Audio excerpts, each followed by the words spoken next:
Hebreus, capítulo de número 13. Boa é esta palavra e digna de toda aceitação. Hebreus, capítulo 13, verso 8 diz: Jesus Cristo é o mesmo ontem, hoje e para sempre. Não se deixem levar por doutrinas diferentes e estranhas. Até. Glória a Jesus por esta palavra. Vamos repetir todos juntos. Jesus Cristo é o mesmo ontem, hoje e eternamente. Amém? Glória a Jesus. Jesus Cristo, ele é o mesmo que dia? Só ontem? Glória a Jesus. Amados, diletos ouvintes da palavra do Senhor, a alegria do Senhor é a nossa força. Aqui diz a palavra para nós nesta manhã: Jesus Cristo, ele é o mesmo hoje. Meus queridos irmãos, Deus, em sua infinita misericórdia, no mundo atual em que vivemos, com tantas mudanças, nós temos a oportunidade, diante das mudanças que estamos vendo, o homem é um ser mutável, muda a cada dia. Nós observamos que esta mudança é gradual no mundo, todo dia muda alguma coisa. Alguns anos atrás, décadas, uma mudança demorava muito para chegar. Atravessar continentes em uma descoberta científica, ela demorava para chegar a um outro continente. Uma mudança de uma lei, quando ela é renovada, ela é aplicada, essa lei, ela tem um tempo estabelecido. Havia um tempo estabelecido. Quando nós começamos a estudar, eu quero usar um pequeno exemplo na comunicação, que uma comunicação era feita por código Morse. Essa técnica, esse desenvolvimento, essa invenção, logo após o telégrafo, foi através do padre Lendel, no Rio Grande do Sul, que inventou o rádio, e logo depois foi roubada a sua experiência pelo italiano Marconi, onde na inauguração do Cristo Redentor da Itália, ele apertou o botão via rádio e a luz do Cristo Redentor acendeu. Uma experiência criada por um padre aqui no Brasil, e foi assim sequestrada, posso usar essa expressão, e patenteada pelo inventor italiano Marconi, mas foi inventada pelo padre Lendel. E através do rádio veio a tecnologia da comunicação via telégrafo. Antigamente era um código Morse, a pessoa mandava, para você ter uma ideia, o código Morse eram toques, um toque, letra A, outro toque, letra B, 3 toques, um toque, seguido de um toque rápido, e aí tinha um código Morse, com o alfabeto de A a Z. Imagine a complicação do responsável ali, esse toque vinha através do rádio, através das ondas, ali toque. Ele ficava ia escrevendo, a letra A, palavra amor, o M ficava lá com 6, 7 toques. Ele contava para uma mensagem curta, mandar ali no oeste americano uma mensagem, uma comunicação a uma tropa. Código Morse nas guerras. Logo então depois veio a questão do telégrafo. Veio depois aí, você vai receber uma mensagem rápida, era o telegrama, correio, onde ali pessoas montadas em um cavalo iam viajando léguas para transmitir uma mensagem. Logo após veio outras tecnologias, um SMS, foi a internet, foi o telefone, criado por Graham Bell, e foi desenvolvendo até que chegou a um celular, um smartphone. Essa tecnologia também trouxe a rapidez de comunicação. Se comunicar, algo que demorava 1 ano, 2 anos, 3 anos para sair da China e chegar no continente americano, aqui na América do Sul, se não tem uma ideia, era complicado. E hoje, em menos de 1 minuto, 10 segundos, como disse o profeta Daniel, que a ciência se multiplicaria Hoje, os inteligentes, os estudiosos, cientistas falam que o homem, pela rapidez dessas informações e pela rapidez de se multiplicar as invenções, os gadgets, as pessoas não têm capacidade, o cérebro, de decodificar, porque obviamente havia um tempo para que processasse as informações e nós colocássemos em prática uma ideia, uma tecnologia. Com isso, nós observamos que essas mudanças, que o homem é um ser mutável.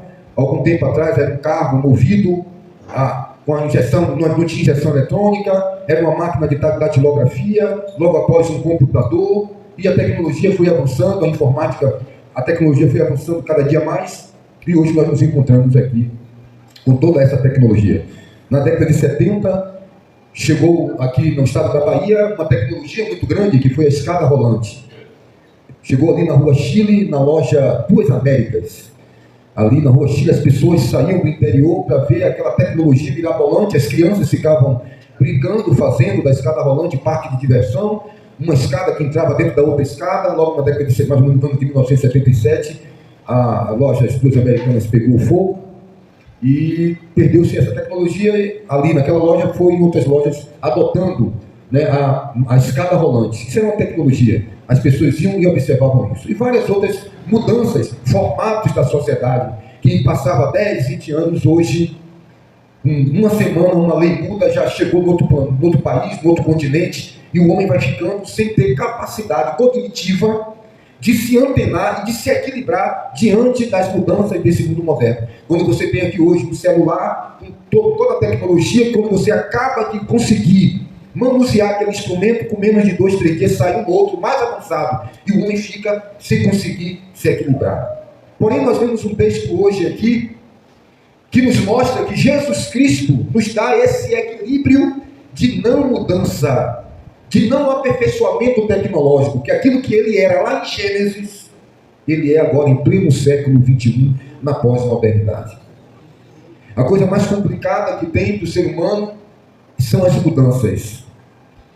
Quando você vai numa BR, para o motorista, por exemplo, numa estrada, e as coisas mudam. Ali em Feira de Santana hoje tem túneis, tem rótulas, tem vias, onde a pessoa entra num túnel, sai pela frente, as setas mostrando que as mudanças foram feitas. Daqui a pouco você está numa mão inglesa, você está numa contramão, você está em uma via que você, para retornar, tem que ir 5, 3, 4 quilômetros, porque houve uma mudança e as pessoas ainda não se adaptaram àquela mudança. Quando as pessoas, o seu cérebro, o seu sistema cognitivo, o seu viver físico, empírico, conseguem se equilibrar e se antenar, já há uma outra mudança, e aí a pessoa fica perdido, pior que cego em tiroteio. Na vida espiritual, nós estamos diante de tantas mudanças litúrgicas, de novas manobras mirabolantes para se alcançar, para se tocar a Deus. 3 pulos, campanhas, cruzadas, tecnologias, luz negra, estropos. Alguém mandou uma mensagem para mim essa manhã, dizendo que muito perto da nossa cidade aqui houve um evento em uma determinada instituição, um café inglês, ou foi chá inglês, onde todas as irmãs deveriam ir ataviadas com roupas da Inglaterra, com chapéu, para participar desse chá inglês dentro daquela liturgia religiosa. O que isso agrega à vida humana? O que isso agrega à vida espiritual? Chega-se dentro de uma liturgia, apaga-se a luz, tudo fica escuro, para tentar criar um ambiente místico, onde a pessoa possa ali viajar em uma esfera mística. Isso são mudanças que vão acontecendo. O escritor de Hebreus, então, ele joga uma âncora, ele joga um equilíbrio para que a gente possa se assegurar. Ele diz, olha, Jesus Cristo, ele é o mesmo, ontem, hoje e eternamente. Nós, porém, temos essa segurança, onde diz, cuidado com as doutrinas, com as mudanças, que não trouxe nada de útil àqueles que depositaram, que deram tempo de suas vidas a se aperfeiçoar nessas mudanças. Nós aqui voltamos para esta palavra do escritor de Hebreus. Jesus Cristo, ele é o mesmo, ontem, hoje e eternamente. É justamente esta segurança que eu peço que você abra as escrituras aí, em 2 Coríntios, onde o apóstolo Paulo, com muita particularidade, ele nos fala.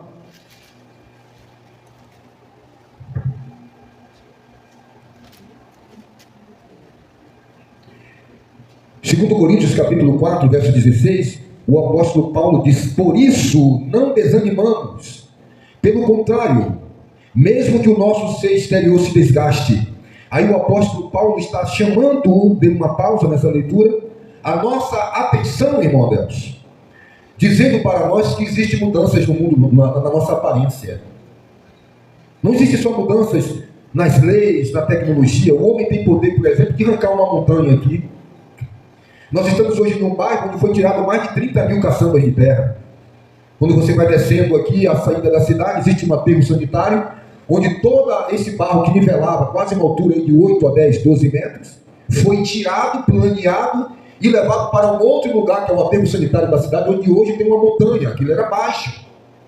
Barro sobre barro, para fazer as composições em camadas e recolher o metano através do apodrecimento dos lixos, e ali colocou o aterro sanitário, que comporta 4 a 5 cidades, toneladas e toneladas de lixo que são jogadas e revolvida com o barro que saiu daqui. Uma mudança geográfica, uma mudança da paisagem. O homem tem esse poder de tirar montanhas, de furar montanhas, fazer túneis.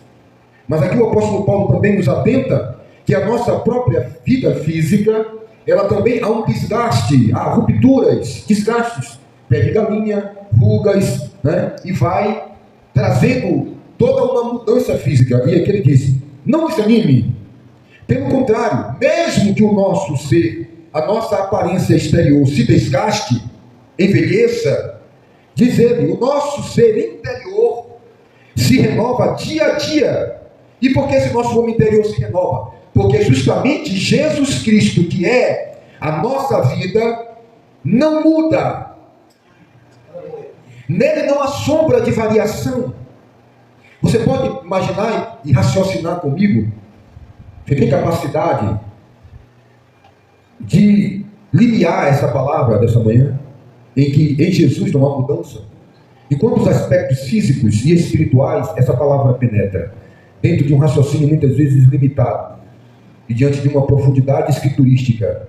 Quando o escritor de Hebreus ele quer dizer que Jesus Cristo é o mesmo ontem e hoje, dentro da linha atemporal da vida humana, dentro da filosofia de Schopenhauer e Hegel, Friedrich Nietzsche, você tem a capacidade de compreender esse texto, que não é uma frase, um jargão, porque às vezes você está vendo o pastor pregar e você está em um limiar voando, sem compreender a profundidade do que o escritor, pelo Espírito, quer nos dizer.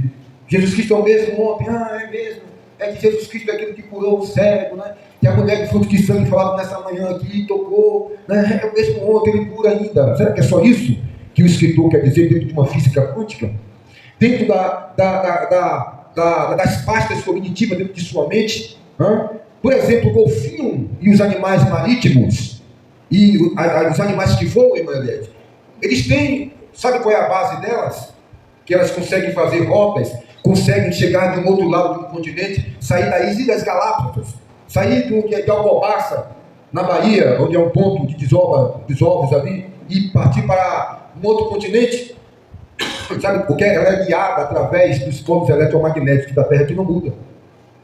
Você já viu dizer que existem baleias que estão encalhando nos litorais da Bahia e outros litorais? Você sabe por que é que golfinhos perdem a rota? Por causa da mudança dos polos eletromagnéticos da Terra. Você acha que se Jesus Cristo mudar, você chega na porta estreita do céu? Jesus mudou. Como é que você chega? Se o caminho muda, se a rota muda, se o GPS muda. Você sabia, por exemplo, que se o sinal de satélite cair, a internet pode até cair, mas se o sinal de satélite cair, tudo acaba na Terra? Os dados, que toda a internet é baseada através do GPS, que se o GPS cair, os dados do banco caem, a energia apaga, os sistemas eletrônicos e computadorizados das usinas nucleares, das usinas elétricas, para tudo, só por causa do GPS, que os dados, que quando você chega no banco e diz, não, a rede caiu, você pensa que é a internet que caiu, não é a internet que caiu, são os dados do GPS. A data do seu computador, se o GPS não é regular, cada um segundo cai tudo. Então, se Jesus Cristo muda, como é que você chega na rota da vida eterna? Então aqui nós temos essa confiança de que ele não muda. E o apóstolo Paulo escreve à igreja de Gálatas dizendo que até se um anjo descer do céu e mudar, trazer um outro mapa, trazer uma outra doutrina, trazer um outro modo operandi, seja anátema, maldito. E aqui nós temos esse selo, essa convicção que tudo pode mudar. A sua aparência está mudando, já tem cabelo branco, já tem rugas, que o priminível não vai segurar por muito tempo. A plástica, o botox não vai segurar por muito tempo. O monjaro, se você não fechar a boca, não vai segurar você crescer pelas laterais. Não vai segurar a tua onda. Viu? Ou cedo ou mais tarde, as crateras nas nádegas vai aumentar, as celulites vão aumentar. A tecido adiposo vai aumentar. Porque é isso aqui, ó, o nosso homem exterior muda. Nós somos ser imutável. Porém, temos esse GPS, essa bússola, que é que Jesus Cristo é o mesmo ontem, hoje, amanhã, para sempre. Você não vai mudar. Você não vai ficar confundido. Você não vai ficar perdido. As pessoas que estão agora assumindo uma nova liturgia, assumindo uma nova forma de adorar a Deus. Como se deve adorar a Deus? Vamos criar uma nova técnica, inventar um novo instrumento musical, criar uma peça teatral, uma nova cadeira para você sentar, com encosto na cabeça. Quem sabe um Neuralink, um óculos de 3D. Quem sabe se nós tomarmos no lugar da Santa Ceia um chá de Santo Daime. E quem sabe a gente criar aqui algumas rodas e colocar neste carro do Evangelho uma nova modernidade, uma nova concepção, uma pastilha de LSD, dos lindos sonhos dourados. Quem sabe um chá, quem sabe um movimento, quem sabe uma dança para trazer ou abrir um portal de terceira dimensão. Porque adorar a Deus é rudimentar, é arcaico. Construir um altar de pedra, adorar ao Deus invisível, ora, isso é algo antigo. Adorar a Deus com as palmas, como Paulo e Silas adoravam a Deus há 1000, 2000 anos atrás, 1800, 1900 anos atrás, isso é algo retrógrado diante da sociedade. Quem sabe, se nós trazermos aqui Jean-Michel Jarre com um grande teclado, inventado por ele, o maior do mundo, e sair raios lasers, pirotécnicos, soltar fogos de artifício, criar um telão aqui, algo que possa mover você. Mas aí nós voltamos para essa palavra de Hebreus, dizendo, olha, Jesus é o mesmo. Eu vou repetir de novo, Jesus é o mesmo. É o mesmo da manjedoura. Jesus é o mesmo da cruz. Mesmo ainda que o seu corpo foi glorificado, mudou a estrutura física, mas a essência, o poder, a palavra, a verdade, o caminho é o mesmo. Nele não há mudança, nem sombra de variação. 1 milímetro de mudança, 1 centímetro no paquímetro espiritual. Ele é o mesmo de Gênesis que diz, haja luz. Ele é o mesmo que diz a Moisés, toque a vara para que o mar se abra. Ele é o mesmo que desce o pão do céu. É o mesmo da água ferida que jorra da pedra ferida de Meribá. E agora, diante dessa palavra, Jesus é o mesmo ontem, hoje e eternamente. Eu lhe pergunto, o que você precisa fazer? Adoçar o café um pouco mais, endossar o Evangelho, criar partículas, criar pastas, estruturas, modernizar, criar departamentos, técnica sobre técnica, porque o Jesus é obsoleto. Mudar o roupão branco das vestimentas primitivas orientais, pintar a sua barba, o seu cabelo branco, registrado por João na ilha de Pátimo em Apocalipse com tinta hiena, colorir o cabelo de Jesus de loiro castanho ou cajuína, conforme a cor da moda, desenhar a sua barba, aparar a sua barba comprida, branca, como lã, botar uma lente de contato azul, porque os seus olhos, as olhos de chama de fogo, e você não consegue encará-lo. Não, ele é o mesmo ontem e hoje. Na sua coxa direita está escrito Senhor dos senhores e Rei dos reis. Vamos mudar isso. Alguém pegou esse texto e disse, você pode usar tatuagem, porque Jesus tem uma tatuagem na perna direita. É tudo moderno, é tudo traduzido para o modo viventes, para ser aplicado. É uma interpretação que diz assim, fique como você está, venha como está e fique como você está, como você quiser. Mudança em cima de mudança. Mas quando eu venho para as escrituras, diz, ele é o mesmo que diz respeito aos seus atributos de justiça, não ao modismo que passa, não às condutas morais e doutrinárias, humanas ou filosóficas. Ele é o mesmo, hoje e eternamente. Você pode exaltar o nome do Senhor Jesus. Você pode glorificar o nome do Senhor neste momento. Porque nós temos esta convicção. Ainda que o meu homem exterior se desgaste, o meu interior se renova, porque a nossa leve e momentânea tribulação produz para nós um eterno peso de glória, acima de toda comparação. Na medida em que não olhamos para as coisas que se veem, que mudam, que desgastam do modismo, mas para as que não se veem, porque as coisas que se veem são passageiras, destrói, desgasta, acaba, mas as que não se veem são eternas. Ontem foi o aniversário de um grande cineasta brasileiro chamado Glauber Rocha. Aqui em Cachoeira tem um museu com câmeras antigas, videocassetes, rádios. Fica ali na estação, estive lá há algum tempo.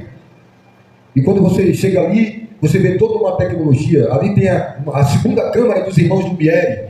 Ali tem câmera que gravou o filme de Fellini, Godard e vários grandes cineastas para este mundo. Ali você vê câmeras que há 30, 40 anos atrás era creme da creme, era top, era alta tecnologia e hoje se tornou obsoleta. Rádios de válvula.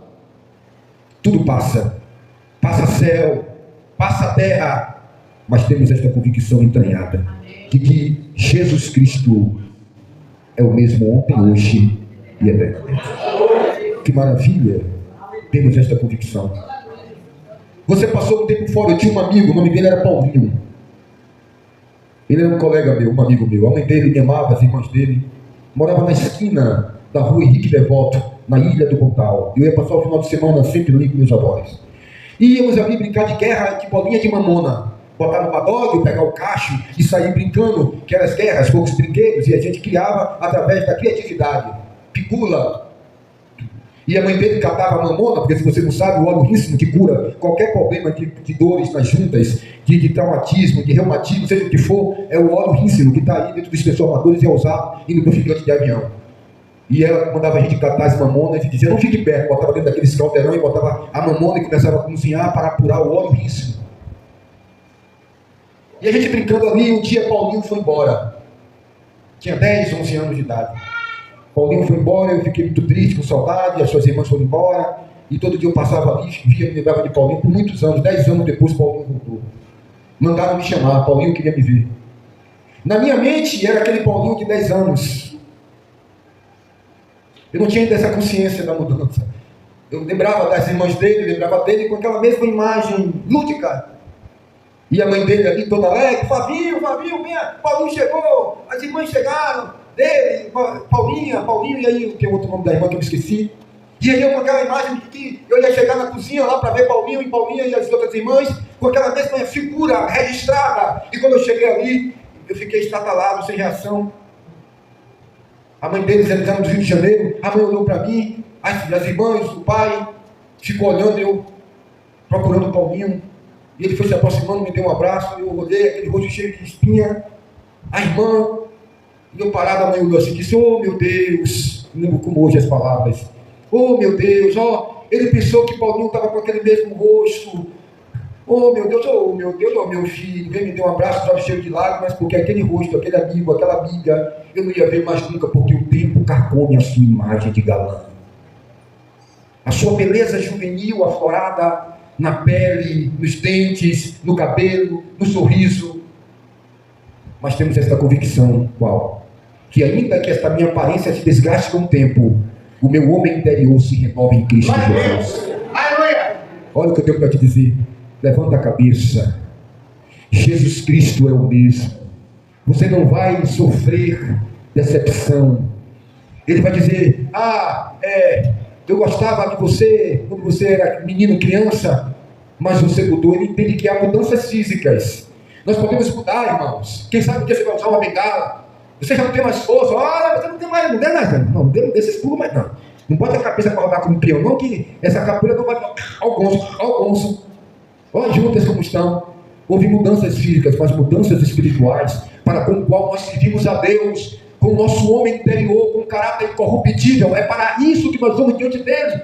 Um coração quebrantado, um espírito contrito, porque esse não desprezarás aquele que não muda. Os seus conceitos de receber a tua oração, a tua adoração, não precisa comprar kisuke, não precisa mudar, não precisa adicionar uma outra teologia litúrgica, não é a mesma, é escriturística. Vocês me adoram com lábios, com ofertas, libações e sacrifícios, mas os vossos corações estão longe de mim. Olha o que eu quero te dizer nesta manhã: bem-aventurados limpos de coração, porque verão a Deus, o Deus que não muda. O Deus que não muda. Deus. Aleluia. Muitas vezes nós viemos com uma oferta de Caim, muito mirabolante, muito recheada, muito moderna, muito tecnológica. Essa oferta de Abel que tu aceitou, supérflua talvez. Eu trago o melhor da terra. Foi de Caim que vieram todas as tecnologias, a invenção dos instrumentos musicais, a sua descendência de Tubal, Caim, a tecnologia de Mironde, os prédios, as construções, os supercomputadores quânticos. Mas o povo de Deus é rudimentar na humildade, é rudimentar aqui no coração, na simplicidade de um Deus que não muda. Não venha para Deus com orações técnicas, com filosofias e intelectualidade. Venha mesmo com seu linguajar caipira, rústico. Não venha com palavras polidas, venha com a convicção de um coração verdadeiro. Não venha com aquela oração técnica: Senhor, eu dizimo, eu oferto, eu sou bom, eu tenho doutorado, eu tenho tecnologias teológicas, eu conheço a filosofia do mundo helenístico, do mundo cínico, procrástico, eu conheço todas as coisas. Não, venha com aquela oração simples de um Deus que não muda. Ó Senhor, você propício a mim mesmo miserável. Eu não tenho nem coragem de levantar a minha cabeça para olhar. O outro olhava, encarava, batia no peito. E lembro agora, para encerrar, aquela oração de Abraão: Senhor, ainda que sou pó e cinza, se propício às minhas palavras. Não tenho coragem nem de olhar em tua direção. Veja bem que Deus não muda. Ele habita em um alto e excelso trono, mas também como simples e humilde de coração. Você nesta manhã pode vir até Ele com a simplicidade de uma criança, sabendo que Ele não muda e que Ele contempla o teu coração nesta manhã. Oremos ao Senhor.